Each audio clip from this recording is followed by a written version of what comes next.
Cerita akan berfokus pada seorang pemuda bernama Cole yang sedang pura-pura jajan di minimarket, padahal tujuan sebenarnya adalah untuk mengambil foto mesin ATM yang ada di sana, di mana Cole merupakan peretas atau hacker yang biasa dijuluki war driver, sebutan untuk kriminal yang suka mencuri data dan uang digital milik orang lain.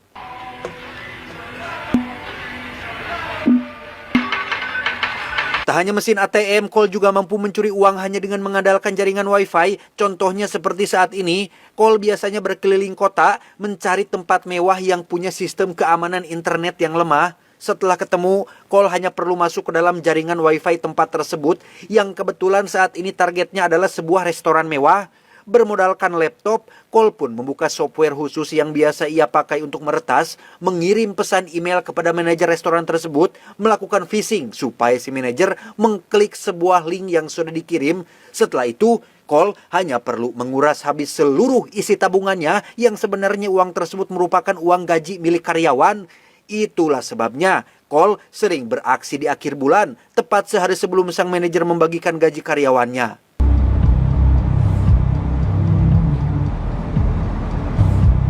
Saat Cole sedang beraksi itulah, ada satu karyawan resto yang terlihat baru pulang bekerja. Cole sempat deg-degan karena takut ketahuan, apalagi melihat gelagat si pria yang tampak mencurigainya karena parkir di dekat resto tempat bekerja.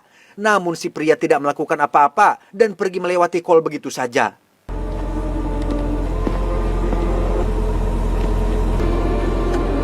Keesokan sorenya setelah sukses dengan aksi semalam, Cole pun dibangunkan oleh seseorang yang mengetuk pintu rumahnya yang ternyata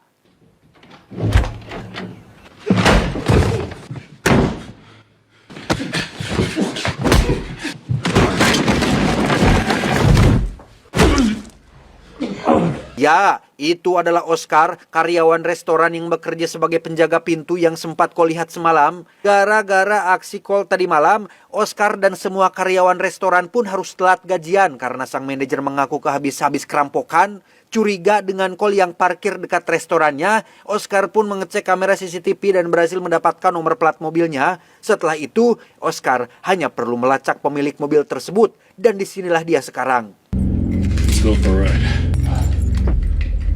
Tak ingin salah paham, Oscar pun menjelaskan tujuannya mendatangi Cole bukan untuk meminta pertanggungjawaban atas telatnya gajian dari restoran, tapi untuk menanyakan bagaimana caranya Cole melakukan pencurian tersebut. Most companies run payroll so their accounts are the fullest. You drive around, you look for a retail shop or nicer restaurant with a certain kind of web code. Setelah Cole menjelaskan semuanya secara rinci, barulah Oscar jujur bahwa tujuan dia mendatangi Cole adalah untuk menawarkan sebuah kerjasama. Ada seorang gadis kaya, seorang tamu resto yang sering datang setiap Jumat malam bersama ayahnya. Oscar tak sengaja mendengar gadis tersebut mengatakan tentang isi rekeningnya sebanyak $800.000 atau sekitar 13 miliar rupiah.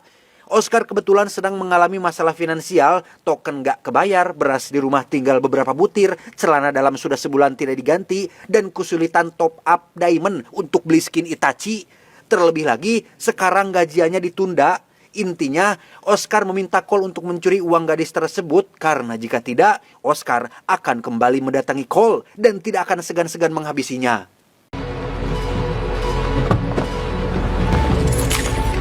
Setelah Oscar pergi, Cole langsung curhat kepada teman online yang merupakan seorang hacker sama seperti dirinya. Karena si teman lebih berpengalaman dan punya akses lebih banyak, Cole pun meminta si teman untuk melacak seorang pria bernama Oscar yang ternyata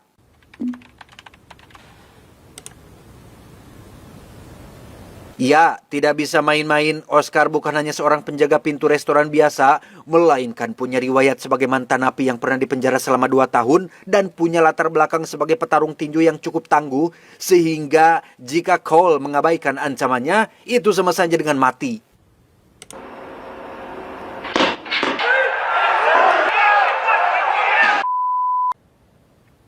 Tak ingin macam-macam dengan pria berbahaya seperti Oscar, Cole pun langsung menjalankan aksinya pada Jumat malam tepat saat si gadis dan ayahnya datang ke restoran. 1 jam menunggu mereka makan, Cole pun langsung tancap gas mengikuti si gadis pulang ke kediamannya.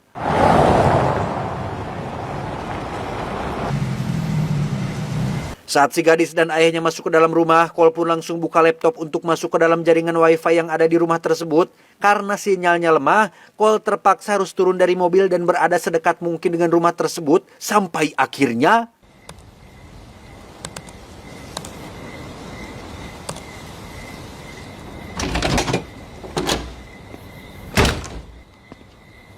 ya, si ayah tiba-tiba saja keluar dan nyaris membuat Cole ketahuan, di mana si ayah langsung naik mobil dan pergi dari rumah tersebut.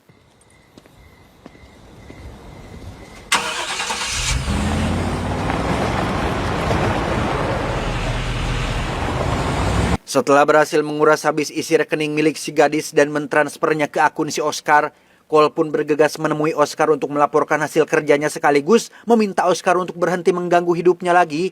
Namun sebagai bentuk terima kasih, Oscar memaksa Cole untuk ikut dengannya ke sebuah klub malam dan bersenang-senang sebentar di tempat tersebut.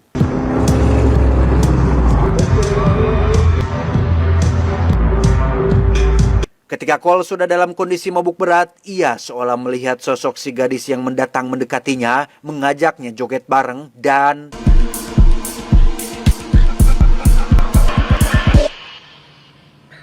entah cuma mimpi atau memang terjadi, Cole bangun dalam kondisi tidak enak hati dan terus memikirkan wajah si gadis yang cukup menarik hati. Penasaran, Cole pun mulai melacak kehidupan si gadis seperti nama lengkapnya, alamat tempat tinggalnya, nomor kartu BPJS-nya, termasuk nekat masuk ke dalam isi laptop pribadi milik si gadis tersebut.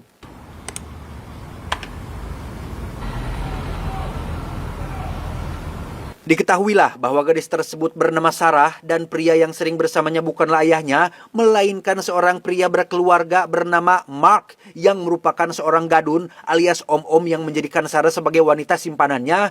Dalam salah satu pesan email yang Sarah kirim kepada Mark, Sarah curhat tentang uang titipan Mark sebanyak $800.000 yang disimpan dalam akun rekeningnya baru saja hilang. Dan Sarah meminta Mark untuk segera datang menemuinya.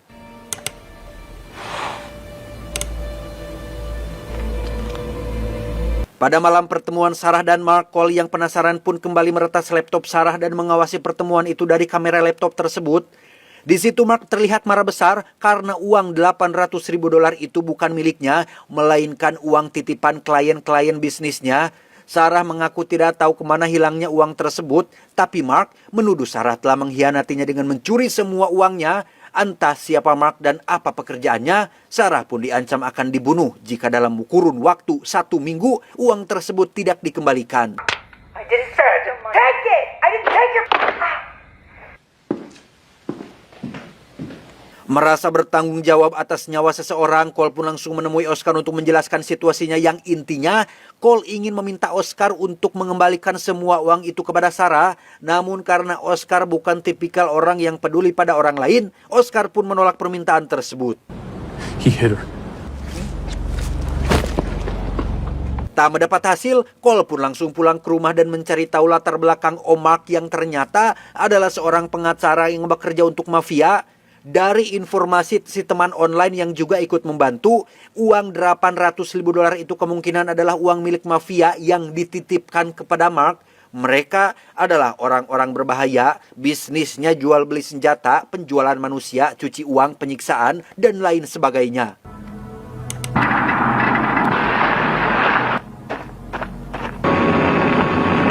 Dari penyelidikan kecil yang sudah dilakukannya, Cole mendapat info baru tentang sosok bernama Doug yang merupakan pengawal pribadi si Mark yang dikenal sangat kejam dan hanya tertarik dengan uang.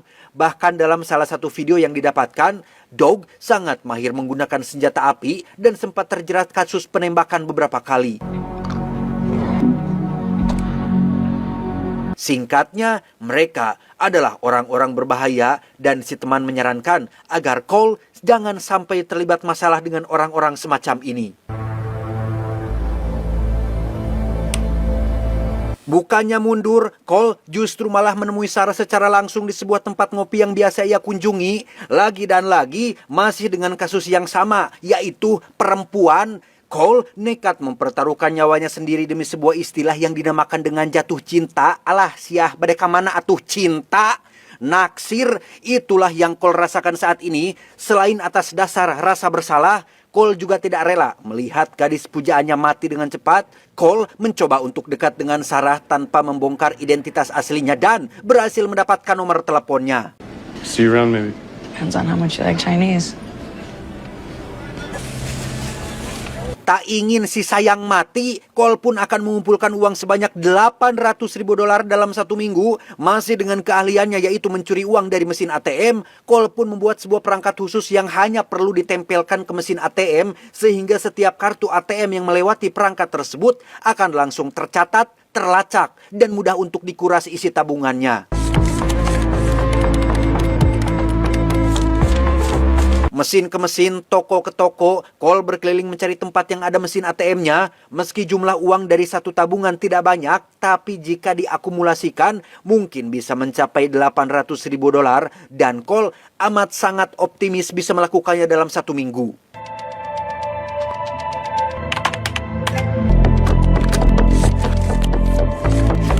Suatu malam ketika Cole sedang akan mengambil perangkat khususnya di sebuah minimarket, ada 2 petugas polisi yang kebetulan jajan di sana. Ketegangan sempat terjadi saat Cole kesulitan melepaskan perangkatnya, tetapi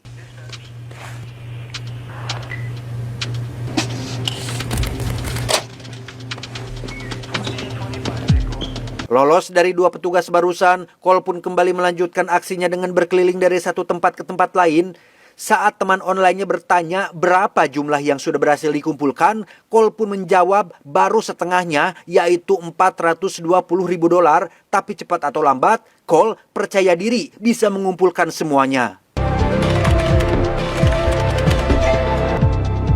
Tersisa 1 hari lagi, Cole pun mendatangi sebuah pabrik berharap ada uang gajian karyawan di perusahaan tersebut. Namun aksinya harus terhenti saat penjaga sedang berkeliling di parkiran dan menemukan Cole sedang berdiam diri di dalam mobil. Untungnya Cole pandai berbohong dengan mengaku sebagai petugas layanan internet yang sedang memeriksa sinyal bulanan. Tapi jelas, Cole tidak bisa melanjutkan aksinya karena itu terlalu beresiko. Now some guy with the phone company.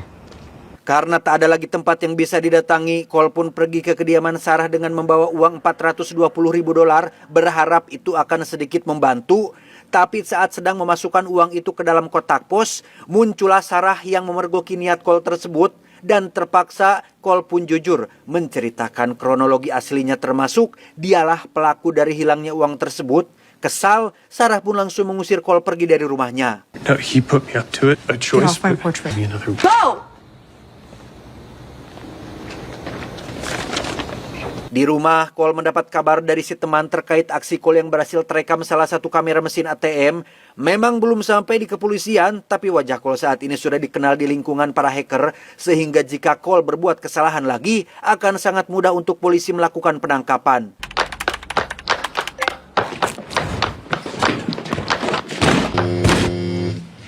Tak lama, Cole mendapat panggilan telepon dari Sarah yang memintanya untuk datang ke rumah. Senang, Cole pun langsung meluncur ke sana tanpa ingat mandi-mandi acan. Selain curhat dan bicara panjang lebar, Cole mendapat apa yang diinginkannya selama ini, yaitu berada sedekat mungkin dengan si gadis pujaannya. Dan itu membuat Cole merasa sangat senang dan sangat tidak peduli lagi dengan masalah besar yang sedang dihadapinya saat ini.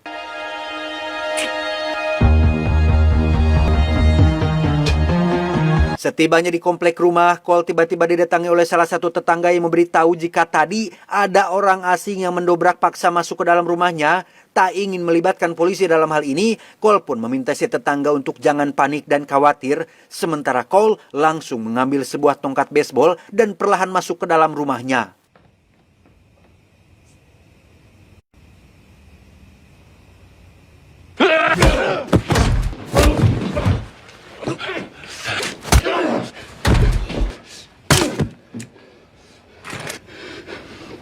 Dan ya, itu adalah Dog, pengawal pribadi Mark yang datang untuk menangkapnya. Karena Dog pingsan setelah dihantam pakai tongkat bisbol, Cole pun langsung melihat layar monitor setelah si teman mengirim sebuah pesan penting yang entah apa itu.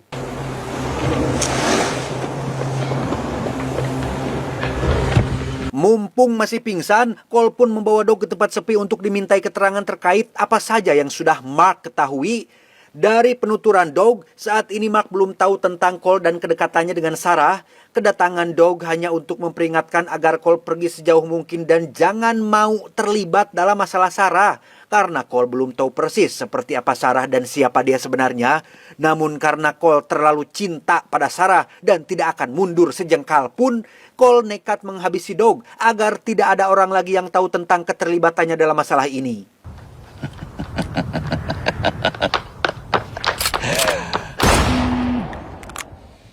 Selesai dengan Dog, Cole pun langsung menemui Sarah untuk memberitahu tentang rencananya mengakhiri masalah ini. Cole punya sebuah ide brilian untuk merampok uang cash yang ada di rumah Mark. Namun Cole perlu bantuan Sarah untuk memancing Mark keluar dari rumahnya dan perlu satu orang lagi untuk membuat rencana ini bisa berjalan dengan lancar. For a second calls a service provider, we're busted. And we're gonna have to do all of that within, we're gonna have to get someone else to help us. Oscar adalah orang yang tepat untuk menjadi bagian dari rencana ini. Cole dan Sarah pun menemuinya untuk mengajaknya dalam sebuah rencana besar dengan hasil yang jauh lebih besar, yaitu uang tunai simpanan milik Mark. Awalnya Oscar tidak tertarik, tetapi ketika Sarah memberitahu nominal jumlah uangnya, Oscar pun langsung menyetujuinya. I'm just gonna stand there and watch. Langkah pertama, Sarah menghubungi Mark untuk ngajak dia ketemuan di restoran biasa. Sarah pura-pura sudah punya uang $800.000 sehingga Mark bersedia untuk menemuinya.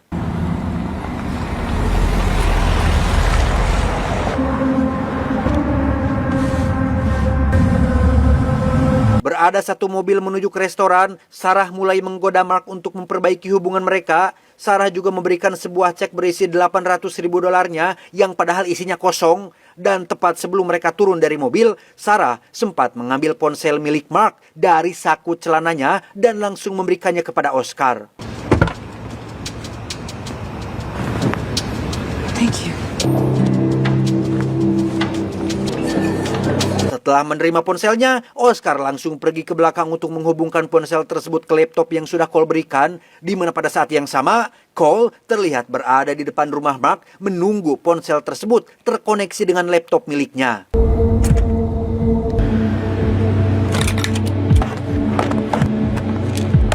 Dengan ponsel milik Mark tersebut, kini Cole punya akses masuk ke dalam rumah Mark, termasuk bisa membuka berangkas berisi uang tunainya.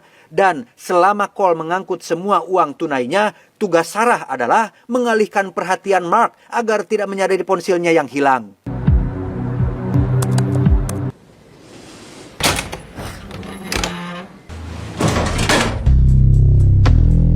Tepat saat Cole masih sedang memasukkan uangnya ke dalam kantong, Mark mulai menyadari ponselnya yang hilang, di mana Oscar dengan cepat kembali ke depan dan pura-pura menemukan ponsel Mark terjatuh di lantai. I don't have it. You said. Okay. Mr. Wilson. Sorry, I believe you left your phone. Thank you, Oscar. I'll make sure to find you later. Tegang karena momen barusan, Sarah pun izin ke toilet sebentar yang di sini kita akan diperlihatkan dengan sebuah fakta dan plot twist mengejutkan bahwa Oscar dan Sarah adalah pasangan kekasih yang sudah merencanakan hal ini sejak lama. Let's just get the money and go. Di saat yang sama, Cole nyaris ketahuan oleh istri dan anaknya Mark yang baru pulang dari luar. Beruntung Cole berhasil pergi sebelum mereka menyadarinya, namun sang istri langsung menelepon Mark suaminya untuk memberitahu bahwa rumah mereka baru saja kemalingan.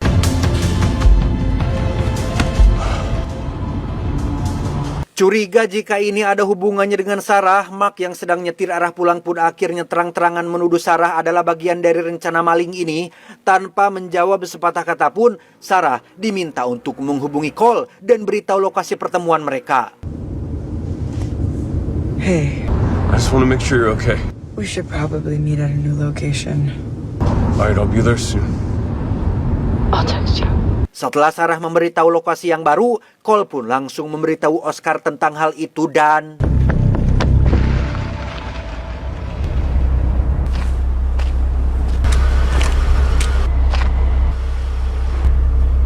Bertempat di pabrik terbengkalai, disinilah mereka berempat sekarang. Oscar sempat menodongkan pistol, tapi Mark menyuruh membuangnya jika tidak ingin Sarah mati di depan mata kepala mereka sendiri.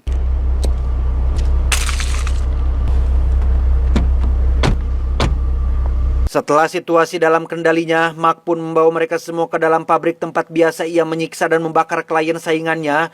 Tapi sebelum masuk ke dalam ruang pembakaran, Cole langsung memberitahu tentang keahliannya dalam meretas data orang lain. Jika Mark berpikir Cole tidak punya apa-apa untuk ditawarkan, ia sudah salah besar. Sebelum memulai rencana ini, Cole sudah lebih dulu mengumpulkan semua catatan kejahatan dan data pribadi milik Mark ke dalam komputernya. Jika Cole mati sekarang, maka semua data tersebut akan secara otomatis dikirim ke media dan kepolisian, sehingga tak ada pilihan lain. Mark tidak akan bisa membunuh mereka semua sekarang. Oh, Mark. It's okay. Dibantu Sarah yang mencoba menenangkan, Mark akhirnya menurunkan pistolnya secara perlahan. Namun ketika Sarah menggoda Mark untuk mengalihkan perhatian, tiba-tiba...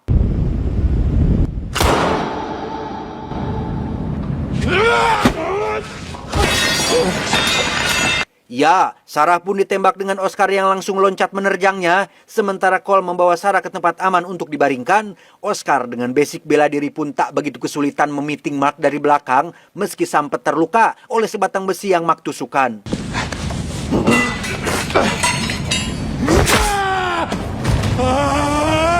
Di saat yang sama, Cole terlihat menemani Sarah di detik-detik sakaratul mautnya. Di situ Sarah meminta mohon agar Cole mau memberikan uang itu kepada saudaranya, adik kandungnya yang masih kecil. Karena selain butuh biaya melanjutkan sekolah, sang adik juga suka ngegip TikToker yang lipe saat tengah malam. Sorry, Cole. Tepat saat Sarah menghembuskan nafas terakhirnya, Cole sebenarnya sudah tahu tentang hal itu. Disinilah plot twist lain akhirnya terungkap bahwa sewaktu Dog si pengawal pingsan, Cole sempat melihat pesan dari teman online-nya. Masih ingat? Pesan itu berisi identitas asli si Sarah, termasuk adik kecilnya. Namun yang akan membuat kita semua terkejut adalah Sarah pernah terlibat kasus kejahatan dan dia dicap sebagai seorang penipu ulung. Tak lama, Oscar pun datang dan menodongkan pistol ke arah Cole untuk menyerahkan semua uang tunainya. Di mana saat mereka tiba di mobil dan Cole akan membuka bagasinya, tiba-tiba... Ya, Oscar ditembak mati oleh seorang penembak jitu dan tebak, siapa itu?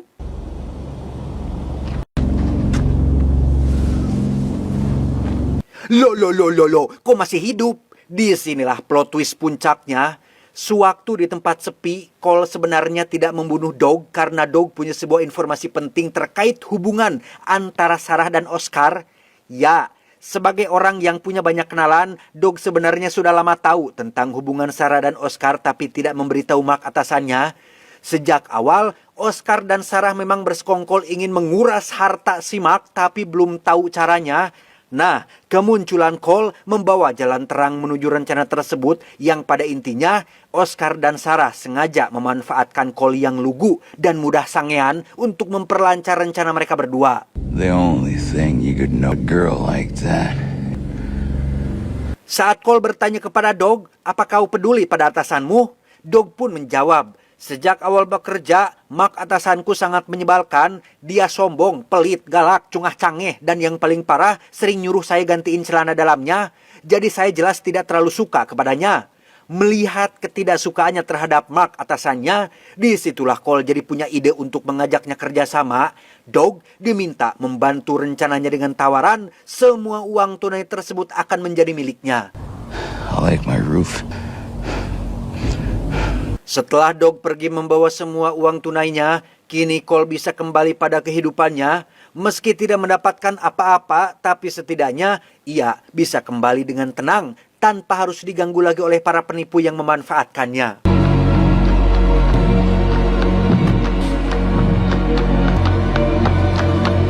Tamat, ending yang cukup membolohokkan.